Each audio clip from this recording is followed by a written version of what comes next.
I think I heard somebody make a statement today where she said, I think she said her pastor told her this. She said, some people, she said, at the train, not everybody at the train station is there to get on the train. Some people are there just to see you off. Some people are just at the train station to say goodbye to you. So some of those people, you're just going to get on the train, you're going to see them, you're going to be waving at them as you ride away. They're not there to get on the train with you. Maybe in the next generation or two or three. So I kind of believe that there are segments and pockets of the Black community in America that are so advanced in our thinking that we are going to be just a hell of a force over time. I believe that there's certain segments, and I'm going to guess maybe you're talking about maybe out of 40 million, maybe you're talking about 2 million that just have it right. And I mean, on this trip to Egypt, I've met these families. You know, I met the Green family where they've got children that are educated at the highest levels that are traveling around the world because they're doing things like investing in stocks and stock options and buying real estate and everything else.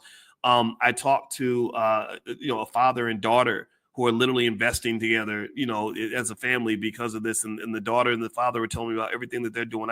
I talked to other couples that are just doing amazing things. And so I don't think it's all doom and gloom in the Black community. I think that there is a large percentage of the community that is just sick of it, that's not participating in the nonsense. And so my job is not so much to connect with people who don't understand me.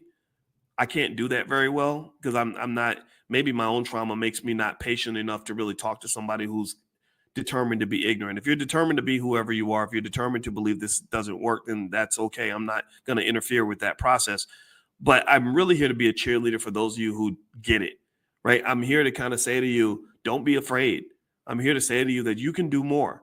I'm here to say to you that, keep going, keep growing. Don't stop. Keep evolving. You ain't got it all figured out, but you will. Keep growing spiritually. And the more you grow spiritually, the more your consciousness grows. And I'm firmly convinced of this. And I've been thinking about this a lot because I've been, looking at all these tombs with emperors and pharaohs and all that stuff. I believe that the more conscious you become, the closer you get to God. And if you think about ancient Egypt and the pharaohs, like they were always talking about getting connected to God and being closer to God, and they would kind of have this idea that they were these sort of living manifestations of God, and they would have these big tombs. They would pretty much spend it seemed like their whole lives preparing for death, preparing for the next stage, preparing to, they'd have all this jewelry and their servants and horses and all this stuff buried with them to take them to the next level, to get them closer to the gods or whatever. And honestly, I'm not into that per se, because I think that's a little arrogant, right? To think that, everything stops and ends once you're dead, or that you can take things with you. But at the same time, I do appreciate the idea of understanding this, that getting closer to God can actually unlock the God inside of you.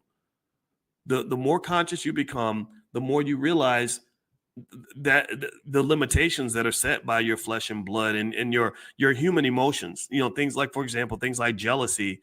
I try my best to get rid of emotions like that, because that confines me to that low vibrational energy that comes with being human.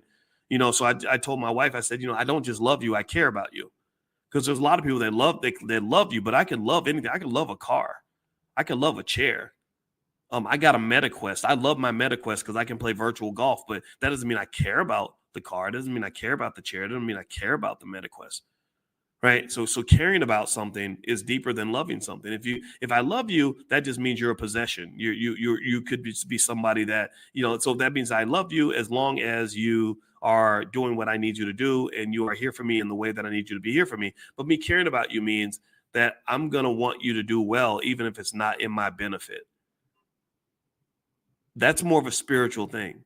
That means, like, so for example, if I'm a man and I say, hey, babe, I'm leaving. Like, there's some people who say, I'm leaving my spouse some money, but you better not spend it on nobody else.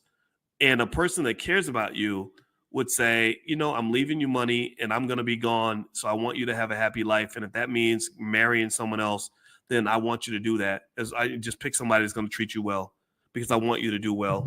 You're not my possession. And again, I know not everybody's going to get it. Some people are going to say, well, I ain't trying to do all that. I understand. I get it.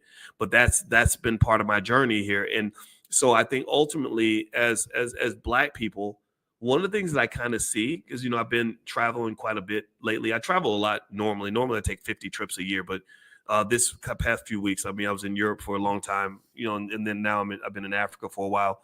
Um, I've just really been thinking about that. I think that we've lost a lot of who we are. I think that they stole that. Slavery stole something from you. The war on drugs stole a lot from you. Mass incarceration stole a lot from you.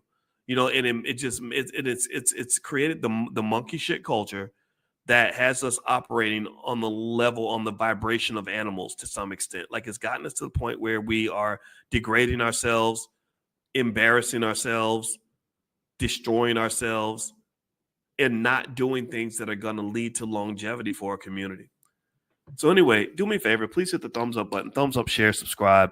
If you want to see, I'm going to make it more lighthearted. I know I've been sort of reflecting on stuff for a while, so I hope that that's okay. And by the way, this podcast is on Spotify. If you'd like to listen on Spotify, feel free to follow there.